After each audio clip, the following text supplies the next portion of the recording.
의사표시죠. 착오에 의한 의사표시는 대단히 중요합니다. 시험 문제 거의 반드시 나옵니다. 일단 개념은 의사와 표시가 불일치됐음을 모르고 하는 것이 착오에 의한 의사표시입니다. 개념은 뭐 어렵지 않죠, 그죠? 일단 효과는요 유효합니다.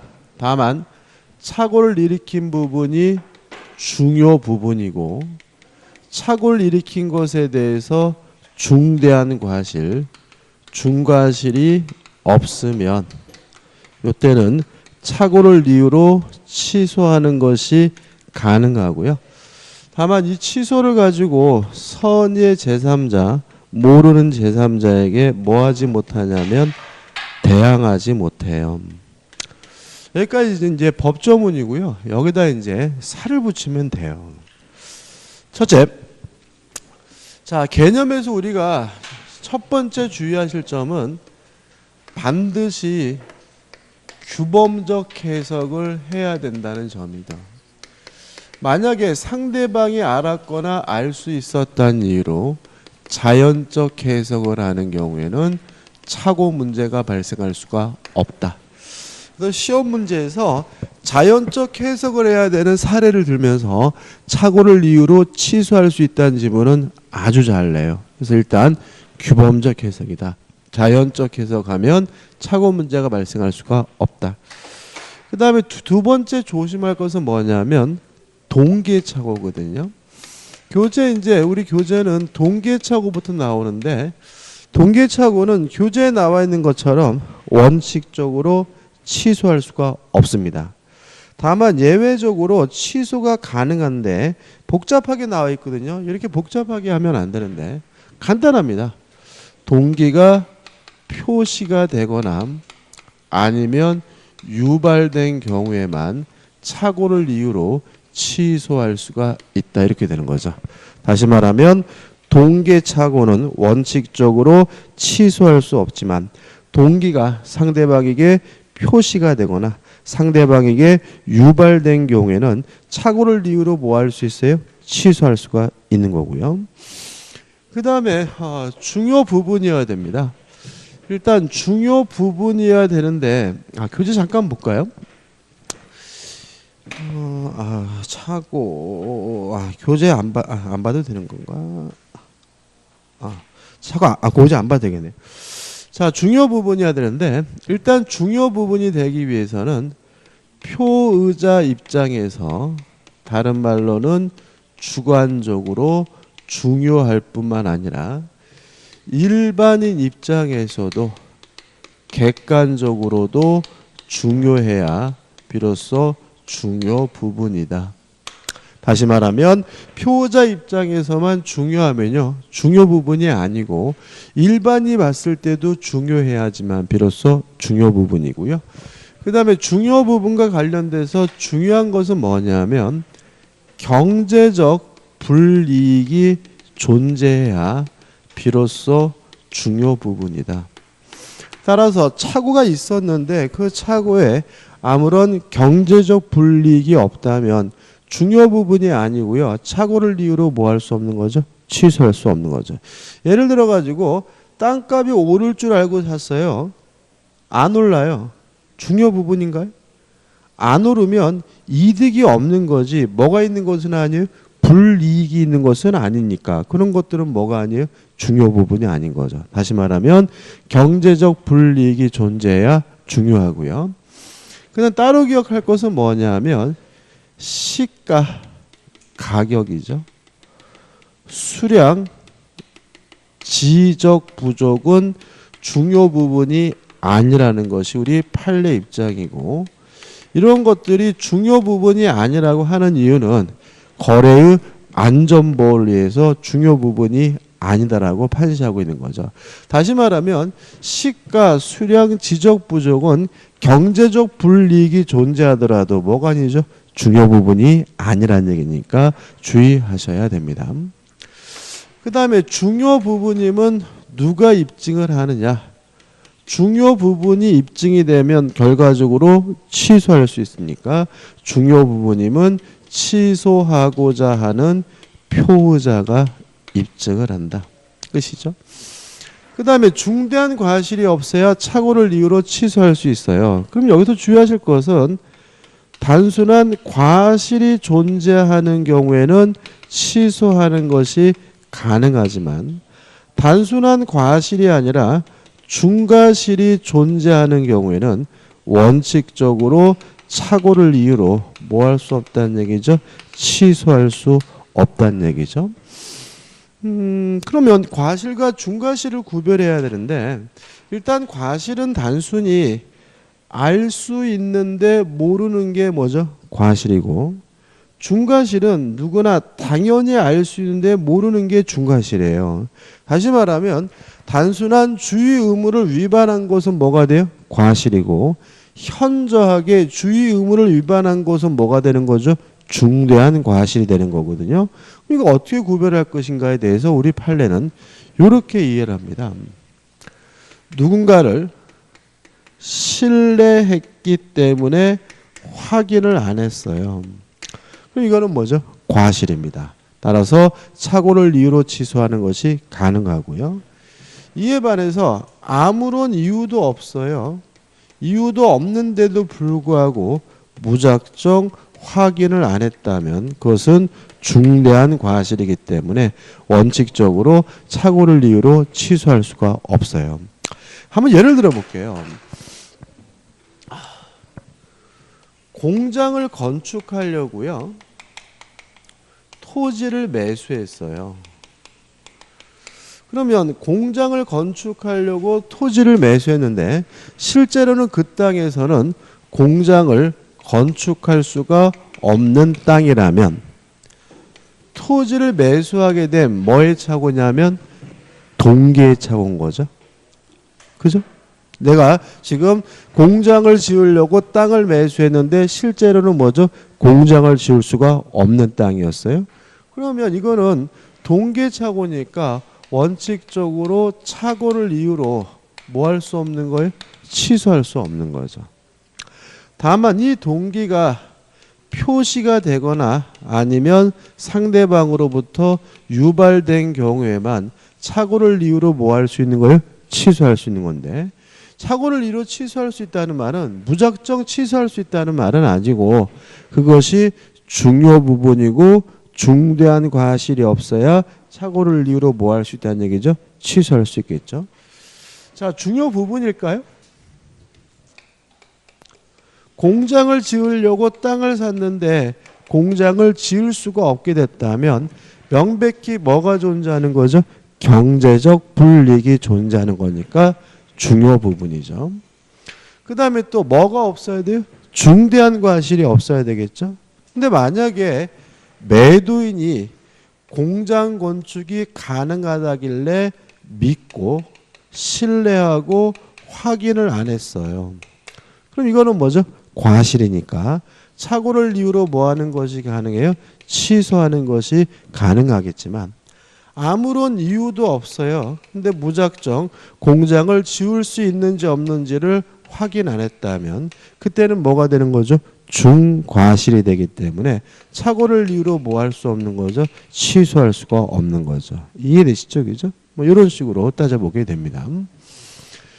그 다음에 중과실이 존재하면 원칙적으로 착오를 이유로 취소할 수가 없는데 우리 판례에 따른다면 만약에 상대방이 표의자의 중대한 과실을 이용해 처먹었다면 이때는 착오를 이유로 취소하는 것이 가능하다는 것이 우리 판례 입장임도 꼭 기억해 두시고요. 그 다음에 중과실이 존재한다는 사실을 누가 입증하느냐.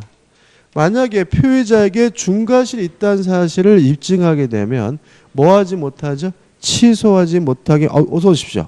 막을 수가 있겠죠. 따라서 입증은 누가 입증하냐면 상대방 측에서 입증하게 됨을 주의하시기 바랍니다. 그 다음에 효과 관련돼 가지고요. 취소할 수 있고 취소를 가지고 선의 제3자에게 대항하지 못한다. 꼭 기억해 두셔야 되고요.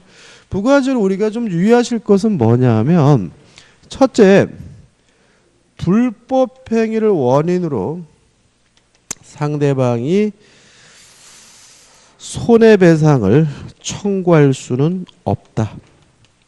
왜냐하면 착오 자체는 뭐가 아니죠? 위법한 것이 아니니까요. 따라서 착오를 했다 그래서 그것이 뭐인 것은 아니에요? 불법 행위인 것은 아니니까 불법 행위를 원인으로 뭘 청구하지 못해요? 손해배상을 청구할 수가 있는 거죠. 없는 거죠. 따라서 해제된 후에도 착오를 이유로 취소하는 것은 가능하다는 것이 우리 판례 입장이죠. 이게 실제로 착오제도의 궁극적인 이유예요. 자, 이런 얘기입니다. 예를 들어서 공장을 지으려고 땅을 샀는데 공장을 지을 수가 없어요. 그 사실을 깨닫게 되면 바보가 아닌 다음에 중도금 안 주겠죠. 매매대금 안 주겠죠. 그러면 상대방 측에선 채무불이행을 이유로 뭐 할까요? 해지하겠죠. 해지하면 원상 회복도 하고 무엇도 해줘야 돼요? 손해배상도 해줘야 되는데 그때 무작정 손해배상 해줘야 되느냐? 아니다. 만약에 착오를 이유로 뭐 할 수 있다면요? 취소할 수 있다면 취소를 하게 되고 취소를 하게 되면 손해배상을 별도로 뭐 할 필요 없어요? 해줄 필요가 없다. 이렇게 되는 거죠. 따라서 결국은 물건을 뭔가를 잘못 구입했을 때 손해배상을 해줘야 되느냐 아니면 안 해도 되느냐가 결국은 착오를 이유로 취소할 수 있느냐 없느냐야 관련이 되는 거니까 중요하고요. 그 다음에 사기를 이유로 취소하는 것이 선택적 행사가 가능하다. 이게 무슨 말이냐면 자, 사기에 대해 설명드리겠지만 자, 만약에 상대방의 기망으로 인해서 법률행위를 했어요. 예를 들어 가지고 공장을 건축하려고 지을 수 없는 땅을 매수한 이유가 상대방 측에서 기망하는 바람에 사기치는 바람에 공장을 지을 수 없는 땅을 구입한 거라면 이 사람은 착오를 이유로 뭐 할 수도 있어요? 취소할 수도 있고 사기를 이유로 뭐 할 수도 있어요? 취소할 수 있고 선택적 행사가 뭐죠? 가능하다는 것까지 정리하시면 됩니다. 여기까지 그죠? 왜 이렇게 늦게 오셨어요? 어제 저번 주도 많이 안 오셨잖아요, 그죠? 그래서 제가 저번 주에는 막 뭐라 그러죠, 그죠? 뭐 속상하지, 진짜 속상. 진짜 적절한 용어를 저한테 가르치죠. 속상했어. 제가 아주 집에 가면서 뭐죠? 요새는 한 타임만 하잖아요. 그러니까 요새는 제가 대전에서 잠을 안 자요. 잠을 자면은 하루 여기 있어야 되잖아요, 그죠? 그래가지고 이제 요 강의라고 해서 일부러 이제 기차 타고 집에서 서울에서 오는 거잖아요. 와가지고 왔는데 저번 주에 몇 분 안 계시네요. 그래서 제가 막 속상하더라고. 집에 가면서 막 뭐죠? 울고 싶더라고요, 제가. 그런데 오늘 왔는데 또 오늘도 몇 번 안 계시는 거라 가지고 이런 세상에 하산할 때가 됐나? 근데 다행히 늦게라도 오셔서 정말 고맙습니다. 그죠? 예? 왜 저번 주도 안 오시고 오늘 늦게 오셨잖아요. 그죠?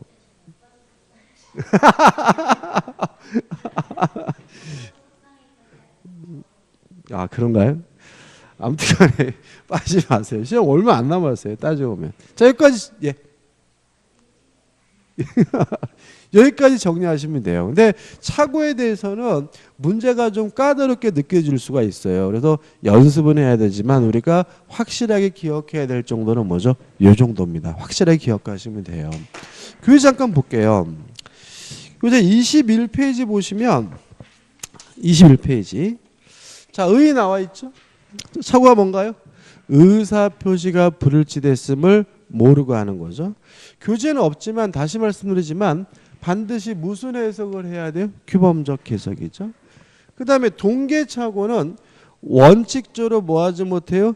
취소하지 못하지만 표시가 되거나 상대방으로부터 유발된 경우에는 예외적으로 뭐 할 수 있어요? 취소할 수 있죠. 그래서 교재 1번 표시가 된 경우에 취소할 수 있다. 2번 상대방이 동계착오를 유발시킨 경우에는 뭐 할 수 있어요? 취소할 수 있다. 3번은 갑자기 이거죠. 그죠? 사기를 당했으면 사기를 이유로 취소하거나 착오를 이유로 취소하거나 뭐 할 수 있어요? 선택할 수가 있다. 5번도 마찬가지, 4번도 마찬가지예요. 그래서 동계착오가 상대방 또는 제3자의 사기로 인하여 이루어진 경우에는 사기를 이유로 취소하거나 착오를 이유로 취소하거나 뭐 할 수 있어요? 선택할 수가 있다. 뒤에 나올 내용인 거죠. 그 다음에 3. 착오로 인한 취소의 요건에서 넘겨보시면 1. 무슨 착오해야 돼요? 중요 부분에 착오해야 되는 거죠. 그래서 이래가지고 동그라미 1번과 동그라미 2번은 뭐냐면 요거죠.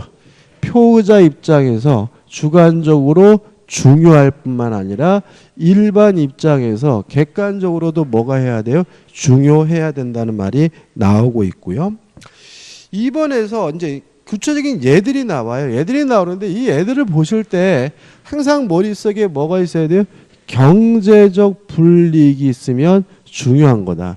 교재에 나와 있는 예들이 시험 문제 나온다는 보장은 없는 거예요. 그죠? 굉장히 많은 거니까. 그죠? 경제적 불이익이 있으면 뭐예요? 중요 부분이거든요. 그러면 동그라미 1번.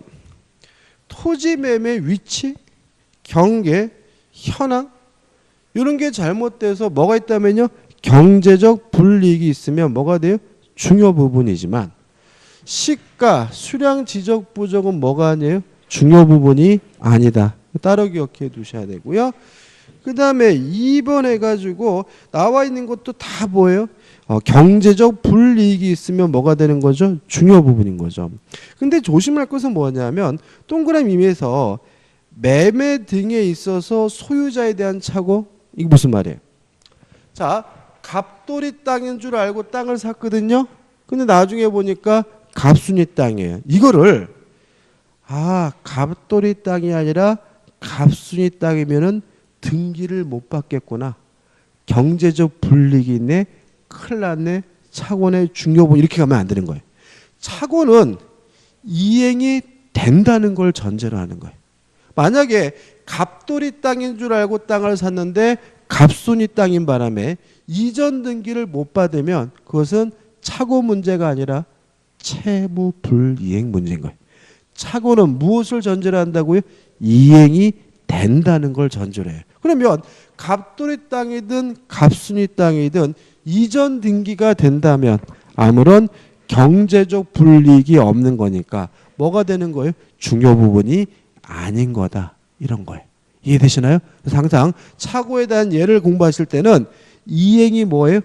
된다는 것을 전제로 하고 이행이 된다면 아무런 경제적 불이익이 없다면 뭐가 아닌 거죠? 중요 부분이 아니라는 거 조심하셔야 되겠죠. 그 다음에 3번도 당연히죠. 세금이 부과되지 않을 줄 알았는데 부과됐어요. 뭐가 있는 거죠? 경제적 불이익이 있으니까 뭐가 되는 거죠? 중요 부분이고요. 그 다음에 4번 매매대금 채무인 줄 알고 보증계약을 하였으나 대여금 채무 이게 무슨 말이에요? 1억 매매대금 보증 쓰려고 보증 섰거든요. 근데 1억이 맞긴 맞은데 빌린 돈이었어요. 경제적 불이익이 없죠.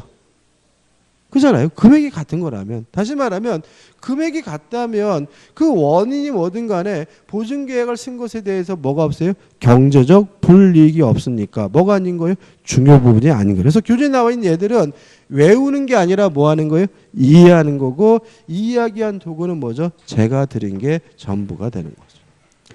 그 다음에 2번 중대한 과실이 있으면 뭐 하지 못해요? 취소하지 못한다. 해가지고 1번 개념이 나오고 2번 입증은 누가 합니까? 중과실은 상대방 측에서 입증하고요. 다만 상대방이 3번 중대한 과실이 있다는 사실을 상대방이 뭐에 처먹었어요? 이용에 처먹었으면 뭐 할 수 있죠? 취소할 수가 있는 거죠. 그 다음에 효과 1번 착오를 이유로 취소할 수 있고요. 취소하게 되면 소급해서 무효가 되니까 이행하기 전이면 이행할 필요가 없고 이행한 것이 있다면 부당이득 반환을 받는데 그거는 여기서 공부할 게 아니라 뭐죠? 취소해서 공부할 내용인 거고요. 우측에 보시면은 선의 제3자에게 대항하지 못한다. 그 다음에 4번 다시 말하지만 해제된 후에도 착오를 이유로 뭐 할 수 있어요? 취소할 수가 있다. 그 다음에 7번 상대방은 불법 행위를 원인으로 뭘 청구하지 못합니까? 손해배상을 청구하지 못한다. 나머지 내용은 우리가 취소해서 공부할 내용입니다. 적용 범위 특별한 건 없고요. 3번 화해계약은 원칙적으로 착오를 이유로 취소하지 못하고요. 5 해가지고 착오와 담보 책임은 담보 책임만 주장할 수 있고 착오로는 뭐 하지 못해요? 취소하지 못한다는 것도 기억해 두시기 바랍니다. 자, 여기까지입니다. 그죠? 그래서 여러분들이 머릿속에 반드시 숙지해야 될 내용은 이 정도 거고요. 아주 타이트하게 숙지하셔야 돼요. 어차피 착오는 시험 문제가 뭐예요? 반드시 나올 수밖에 없는 부분입니다. 그 다음에 하자 있는 의사표시 해가지고 사기, 강박에 의한 의사표시죠. 자, 사기에 의한 의사표시 요거죠. 기망, 속였더니 기망으로 인해서 착오가 일어나고요. 그 착오에 의해서 일정한 의사를 표시하면 이게 뭐죠? 사기에 의한 의사표시다. 물론 이걸 빼면 어차피 이것도 뭐죠? 착오죠. 따라서 사기를 당한 사람은 착오를 이유로 취소하거나 사기를 이유로 취소하거나 뭐 할 수 있죠? 선택할 수가 있다는 걸 알 수가 있고요. 요건인데요. 첫째, 반드시 뭐가 필요하냐면 기망이 있어야 돼요. 왜냐하면 기망이 없으면 그건 뭐예요? 착오에 불과한 거니까요. 근데 기망, 속임수가 있어야 되는데 주의하실 것은 뭐냐 하면 우리 판례에 따른다면 고지 의무, 알려줄 의무가 존재하는 경우에는 침묵으로도 가능하다. 다시 말하면 단순히 침묵은 기망 사기가 아닌데 뭐 할 의무가 있어요? 알려줄 의무, 고지 의무가 있는 경우에는 암소리 안 하는 침묵도 뭐가 돼요? 기망이다. 이게 판례인 거죠. 그동안 시험에 나왔던 것이 두 가지입니다. 첫째, 아파트를 분양하면서 인근에 쓰레기 매립장이 있다는 사실에 대해서 안 알려줬어요. 그러면 아파트 인근에 쓰레기 매립장이 있다는 사실에 대해서 뭐가 있는 거죠? 고지 의무가 있으니까 침묵하는 것도 기망이고 사기다. 또 아파트 인근에 대단히 공동묘지가 있다는 사실도 안 알려줬어요. 그것도 뭐가 있는 거죠? 고지 의무가 있는 것이니까 암소리하는 침묵은 뭐가 돼요? 기망이다. 근데 단순히 가격을 안 알려주는 거는 뭐가 아니에요? 기망이 아닌 거죠. 예를 들어 가지고 1억짜리 아파트가 있는데 누가 와서 1억 5천에 팔라고 하길래 암소리 안 하고 1억 5천에 매매 계약을 했어요. 그러면 이 사람에게 아저씨 정신 차리세요. 이 아파트 1억이 아니라 1억 5천이야라고 말할 뭐는 없는 거죠? 고지 의무는 없는 거니까. 그거는 뭐가 아니에요? 사기가 아니다. 요 세 가지가 나왔으면 되겠죠. 다시 말하면 침묵이 기망이 되고 사기가 되려면 고지 의무가 존재해야 되죠. 그 다음에 두 번째로 기망이 존재하고 기망이 위법해야 돼요. 여기서 말하는 위법은 뭘 말하냐면 비난 가능성을 말한다. 다시 말하면 모든 기망, 속임수가 다 사기인 것은 아니고 비난할 정도여야 비로소 뭐가 돼요? 사기고 위법한 거다. 이거 우리 판례 입장이죠. 그래서 가장 많이 나오는 게 뭐겠어요? 1억짜리 아파트를 상대방에게 1억 5천이라고 얘기를 했어요. 그러면 1억짜리 아파트를 1억 5천이라고 얘기한 것은 명백히 뭐예요? 기망인데 그래도 사기는 아니다. 왜냐하면 물건을 파는 사람은 한 푼이라도 더 받으려고 생각하는 것이 뭐예요? 인지상정이고요. 따라서 가격을 높게 부르는 것은 뭐 할 수 없는 거죠? 비난할 수가 없는 것이기 때문에 뭐가 될 수 없어요? 사기가 될 수 없다는 것이 우리 판례 입장입니다. 세 번째, 고의여야 됩니다. 쟤는 여기서 답을 많이 찾아요. 과실로 기망한 것은 뭐가 되지 않아요? 사기가 되지 않습니다. 예를 들어서 옛날에 그 청경자 화백의 미인도 위작이냐 진품이냐 말이 많잖아요. 그죠? 특히 가장 엽기적인 것이 그림을 그린 본인이 내가 그린 게 아니다 라고 주장하는데도 그게 위작이 아니라 뭐죠? 정상적인 작품이라 감정을 했잖아요. 근데 만약에 예를 들어서 그 그림이 위작으로 밝혀졌어요. 그러면 그 미인도를 판매한 사람이 그것이 사기가 되느냐? 사귈 수는 없는 거죠. 왜냐하면 그 사람도 위작인지 진품인지 어떻게 몰랐잖아요. 결과적으로 그것이 만약에 가짜임이 밝혀지더라도 그것은 과실로 기망한 것이니까 뭐가 될 수 없어요? 사기가 될 수가 없는 거죠. 그게 사기가 되려면 그 판매하는 사람은 그것이 위작인 줄 알면서도 진품이라고 했다는 뭐가 있어야지만요? 고의가 있어야지만 사기고 고의가 있어야지만 사기가 성립된다는 것이 우리 판례 입장이고요. 그 다음에 요 고의는 2단의 고의여야 됩니다. 2단의 고의라는 말은 뭐냐면 기망을 해서 착오를 일으키겠다는 1단계 고의와 착오를 일으킨 사람으로부터 일정한 의사표시를 받겠다라는 뭐요? 2단계의 고의가 있어야 돼요. 주의하실 것은 상대방에게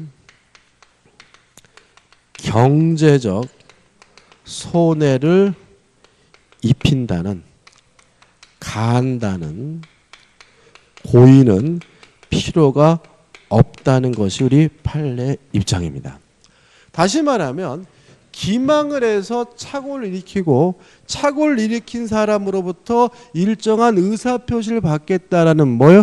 2단계의 고의만 있으면 되고요. 그놈을 연명해야지, 손을 입혀야지, 이런 가해 의사까지는 필요가 없다는 것이 우리 판례 입장이에요. 그래서 우리 착오와 차이점이 나오는데 착오는 경제적 불이익이 있어야 중요 부분이고 착오를 이유로 뭐 할 수 있는 거예요? 취소할 수 있는 거잖아요. 사기는 아니에요. 사기는 하등에 뭐가 없더라도요. 경제적 불이익이 없다 하더라도 요건을 갖춘다라면 사기를 이유로는 뭐 할 수 있는 거예요? 취소할 수 있는 거고요. 다시 말하면 사기자 또는 상대방 측에서 경제적 손해를 가한다는 고의는 필요가 없다. 다시 말하면 사기를 이유로 취소하기 위해서는 뭐까지는 필요 없습니까? 경제적 불이익까지는 필요 없다는 거 주의하시기 바랍니다. 그 다음에 네 번째로 인과관계가 필요해요. 인과관계는 객관적일 필요는 없다. 포의자 입장에서 주관적인 것만으로도 충분합니다. 끝입니다. 그 다음에 이제 강박에 의한 의사표시죠. 강박, 해악을 고지해서 공포심을 느끼고요. 그 공포심에 기해서 일정한 의사를 표시하면 이게 뭐가 되는 거죠? 강박에 의한 의사표시가 되고요. 강박에 의한 의사표시가 되려면 반드시 강박이 존재해야 되는데 여기서 조심할 것은 뭐냐면 의사 결정의 자유가 완전 박탈된 상태로 평가된다면 이때는 무효가 된다는 것이 우리 판례 입장입니다. 여기서 조심할 일이 있어요. 자, 강박을 당했다면 강박을 이유로 취소할 수 있을지언정 그 자체가 반사회적인 것은 아니에요. 기억나시나요? 또 강박을 당했으면 강박을 이유로 취소할 수 있을지언정 강박이 진이 아닌 의사표시인 것도 아니에요. 그럼 여기서 왜 의사결정의 자유가 완전 박탈된 상태라면 무효가 되느냐에 대해서 우리 판례는 반사회적에서 무효라는 말이 아니라 의사, 무능력자와 다름이 없기 때문에 유사하기 때문에 무효가 된다는 것이 우리 판례 입장임을 주의하시기 바랍니다. 그 다음에 이 강박이 뭘 해야 되냐면 위법해야 돼요. 강박에서는 이 위법이 제일 중요한데요. 물론 사기와 마찬가지로 비난, 가능성이 존재해야 되는데 요 위법성에 대해서 우리 판례가 둘로 나뉘고 있습니다. 첫째, 행위나 수단이 부당하다면 그것이 정당한 이익을 취득할 목적이어도 위법합니다. 예를 들어서 을이 갑에게 1억을 빌려주고 1억을 돌려받는 것은 정당한 이익인데 문제는 빌린 돈을 받기 위해서 죽여버리겠다. 내지는 뭐 집에다가 불질러 버리겠다. 뒷동산에다가 묵을 줄 알아라. 뭐 이런 말 인터넷 보니까 뭐 이런 무슨 말이 있더라고요. 뭐죠? 밭에 묻어줄까? 열무처럼 쑥쑥 자라볼래? 뭐 이렇게 밭에 묻어줄까? 열무처럼 쑥쑥 자라볼래? 뭐 이런 식으로 했다면 행위나 수단이 뭐하기 때문에 부당하기 때문에 뭐가 되는 거죠? 위법한 강박이 된다는 거죠. 그 다음에 두 번째로 행위나 수단이 정당하다 하더라도 그것이 부정한 컬투쇼에서 들은 얘기구나. 부정한 이익을 취득할 목적이면 뭐죠? 위법합니다. 보통 행위나 수단이 정당하다고 할 때 등장하는 게 뭐냐면 고소고발이죠. 어서 오십시오. 또 안 오셔가지고 제가 또 얼마나 걱정했는지 몰라요. 자, 을이 갑에게 1억을 빌려주고 고소하겠다고 해서 1억을 돌려받았다면 아무 문제 없는 거죠. 왜냐하면 고소하겠다는 것은 행위나 수단으로서 뭐하죠? 정당하고요. 빌린 돈을 받는 것도 아무 문제가 없잖아요. 근데 만약에 1억 플러스 알파 돈을 더 뜯어냈다면 부정한 이익을 취득할 목적이었다면 이것도 위법한 강박이 됨을 주의하시기 바랍니다. 세 번째, 고의여야 합니다. 따라서 과실로 상대방에게 공포심을 줬다 하더라도 강박에 의한 의사표시 될 수가 없고요. 이 고의도 어떤 고의해야 돼요? 2단의 고의해야 되겠죠. 강박을 해서 공포심을 일으키겠다는 1단계의 고의만으로는 부족하고요.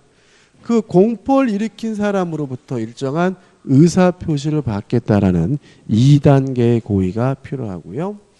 그 다음 네 번째, 인과관계가 필요한데 이것도 사기와 마찬가지로 객관적일 필요는 없고 주관적인 것만으로도 충분하다까지 정리하시면 돼요. 자, 이러한 요건을 갖추면 사기 강박을 이유로 뭐 할 수 있냐면 취소할 수 있고요. 다만 이 취소를 가지고 선의의 제3자, 모르는 제3자에게 뭐 하지 못하냐면 대항하지 못하거든요. 근데 이 사기 강박에 있어서 중요한 것은 뭐냐면 요 문제죠. 갑이 을과 만나가지고 매매 계약을 했는데 병이 갑에게 사기를 쳤어요. 강박을 쳤어요. 이런 경우에는 우리 민법은 을 상대방이 알았거나 또는 알 수가 있었을 경우에만 갑은 을과의 매매 계약을 취소할 수 있다는 것이 우리 판례 입장입니다. 다시 말하면 상대방이 아닌 제3자가 사기 강박을 한 경우에는요. 언제 취소할 수 있죠? 상대방이 알았거나 또는 알 수 있었을 경우에만 뭐 할 수 있어요? 취소할 수가 있고요. 그럼 역으로 말하면 만약에 을이 선이이고 and 무과실이에요. 그러면 갑은 을과의 매매 계약을 사기 강박을 이유로 뭐 할 수 없겠어요? 취소할 수 없겠죠? 그럼 어떻게 하느냐? 이때는 갑은 병에게 불법 행위를 원인으로 손해배상을 청구하게 된다. 자, 사기 강박은요. 위법 행위이기 때문에 사기를 당한 사람, 강박을 당한 사람은 불법행위를 원인으로 뭐 할 수 있어요? 손해배상을 청구할 수 있는데 취소를 못해도 뭐는 청구할 수 있어요? 손해배상은 청구할 수가 있는 거다. 까지입니다. 그렇죠? 자, 교재 보죠. 자, 24페이지 오시면 기망행위 해가지고 열심히 제가 떠든 내용 나오니까 보시기 바라고, 그 다음에 3번 위법성 해가지고 복잡하게 나와 있는데 비난 가능성이 존재해야 되거든요. 근데 예컨대 해가지고 노점상이 나오고 백화점이 나오고 있거든요. 이건 뭐냐면 위법성, 비난 가능성을 판단함에 있어서 우리가 주체에 따라 다르다는 거예요. 예를 들어서 만약 여러분들이 길을 가는데 노점상에서 운동복을 팔아요. 얼마야 아저씨? 그랬더니 3만 원입니다. 그럼 뭐라 그래? 아씨 2만 원만 해요 이러잖아요. 무슨 말이에요? 일단 안 믿는다는 거죠. 그죠? 따라서 우리는 노점상 하시는 분들의 말은 잘 안 믿어요. 그래서 그분들은 속이더라도 위법하지 않아요. 3만 원이에요. 근데 그거 3만 원 제값 주고 사람이 뭐예요? 호구인 거죠. 그죠? 근데 우리가 백화점에 가가지고는 아가씨 이 옷 얼마에 물어봤더니 5만 원입니다. 손님이. 그런데 거기서 아가씨 3만 원만 합시다 하는 사람은 없어요. 웬만해서는.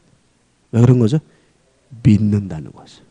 따라서 노점상이 사기를 치는 경우에는, 기망을 하는 경우에는 웬만하면 뭐죠? 받아줘야 돼요. 따라서 위법하지 않은 거고요. 백화점이 우리를 기망한 것은 조금만 기망해도 바로 뭐가 되는 거죠? 위법한 거죠. 왜냐하면 우리는 백화점에 대해서 뭐하고 있기 때문에 신뢰하고 있기 때문에. 따라서 이 위법성, 비난 가능성은 주체에 따라 달라질 수 있다는 거 조심하시고요. 네 번째, 인과관계 가지고 복잡하게 나와 있는데 주의하실 것은 뭐냐면 2번이죠. 우리 교재는 이렇게 나왔잖아요.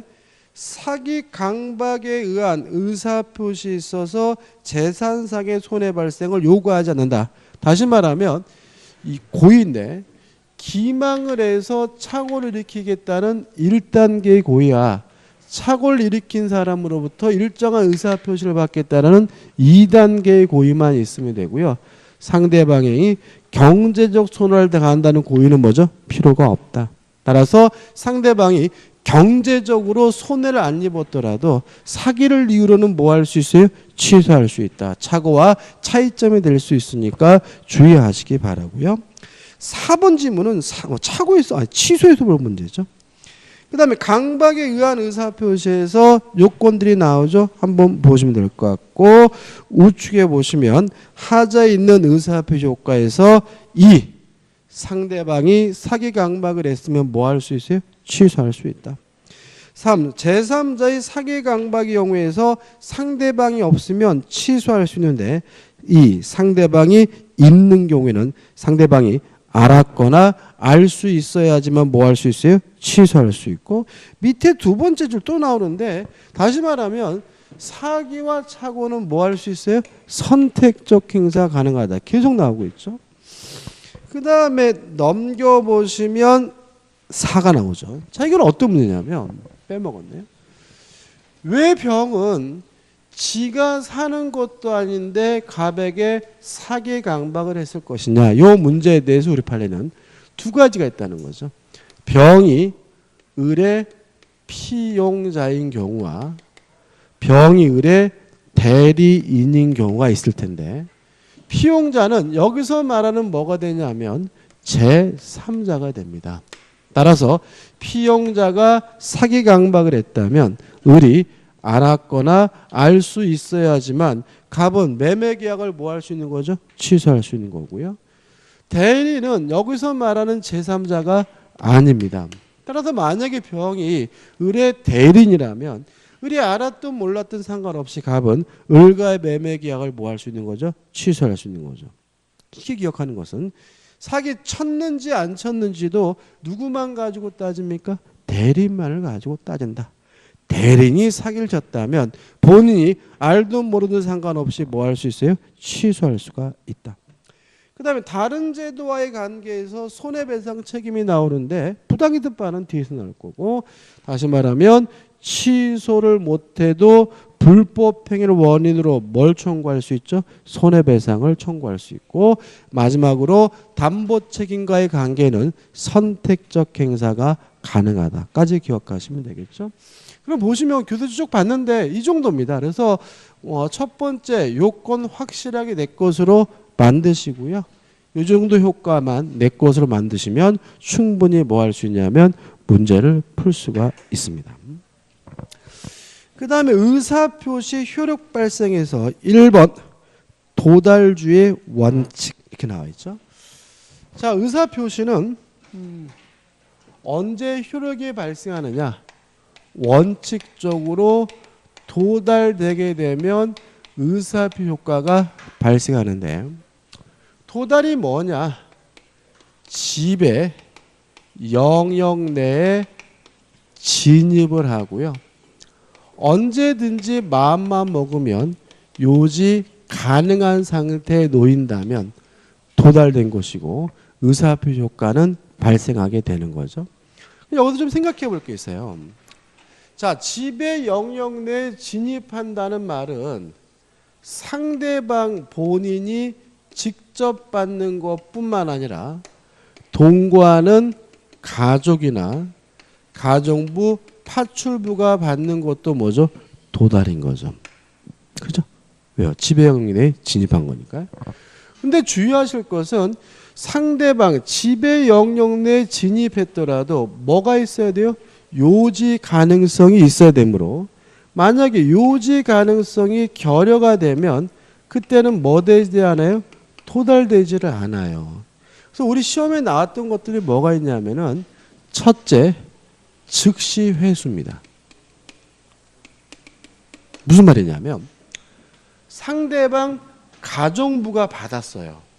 집의 영역에 진입한 거잖아요. 근데 피의자가 옆에 보고 있다가 받자마자 바로 뭐 해버렸냐면 회수해버렸다면 상대방 입장에서는 뭐 할 틈이 없었죠? 읽어볼 틈이 없었으니까 요지 가능성이 결여됐기 때문에 뭐 되지 않습니까? 도달되지 않는다는 것이 우리 판례 입장이죠. 두 번째, 실제로 거주하지 않고 있어요. 이게 무슨 말이냐면 주민등록지에 내용 증명이 배달됐어요. 근데 상대방이 실제로 거기에 뭐 하지 않고 있냐면 거주하지 않고 있다면 이것도 요지 가능성이 결여가 되기 때문에 뭐 되지 않아요? 도달되지 않는다는 것이 우리 판례 입장에 너무나 당연한 거죠. 그 다음에 집의 영역 내에 진입하고 요지 가능성이 있어야 도달되게 되는데 누가 입증하느냐? 도달을 주장하는 자가 입증해야 합니다. 따라서 표자가 주장한다면 표자가 입증해야 되고요.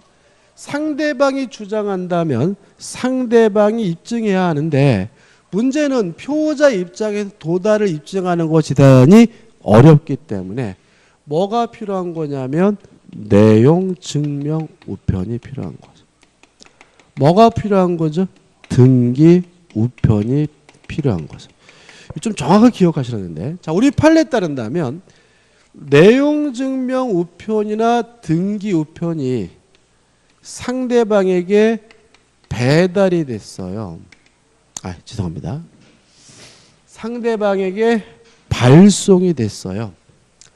발송이 되면 상당한 기간 내에 도달된 것으로 뭘 해주냐면 추정을 해줍니다. 자, 내용 증명 우편이나 등기 우편이요.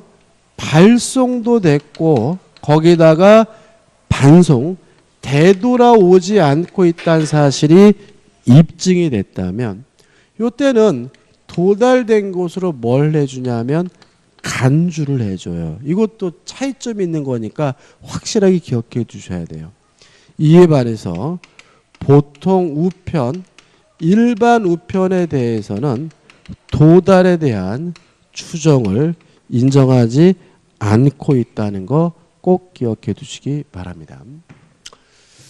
그 다음에 원칙적으로 도달주의를 취하기 때문에 또 이런 문제도 생겨요.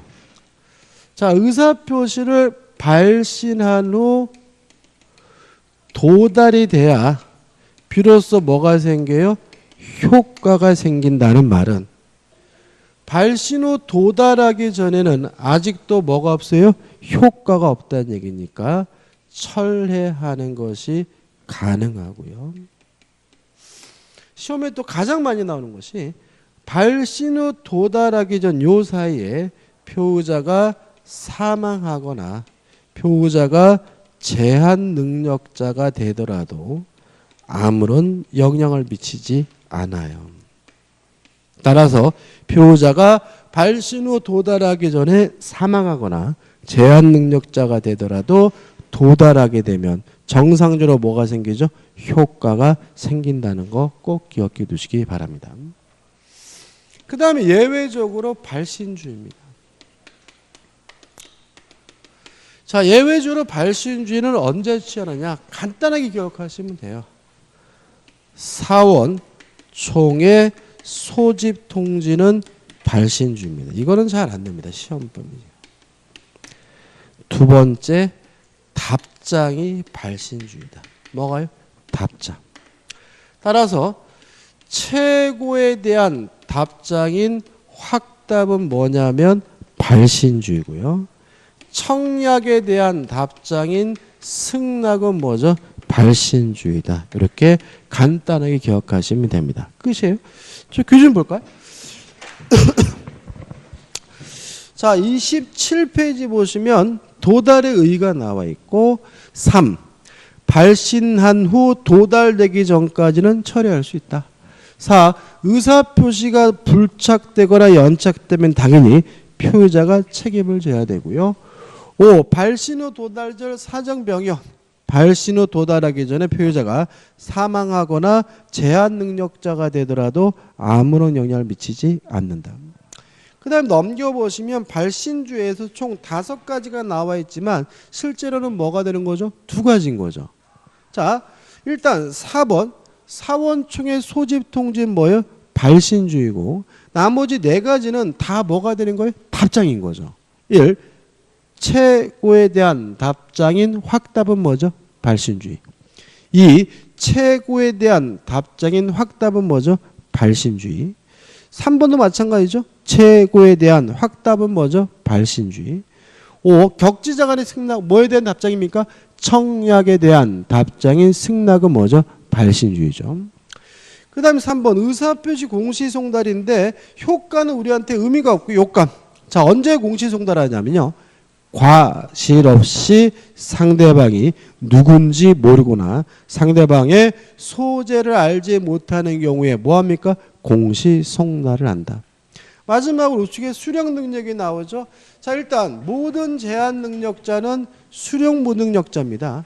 따라서 제한 능력자가 받더라도 뭐 되지 않습니까? 도달되지 않는데 다만 제한 능력자 측에서 도달을 주장하는 거 가능하고요. 법정 대리인이 안 때는 뭐가 되죠? 도달이 된다. 다시 한번요. 제한 능력자가 받더라도 도달되지 않지만 제한 능력자 측에서 도달을 주장하는 건 가능하고 법정 대리인이 안 때는 뭐가 되죠? 도달이 된다. 간단하게 정리하면 됩니다. 여기까지고요. 좀 쉬었다가 법률행위 대리를 보도록 하겠습니다.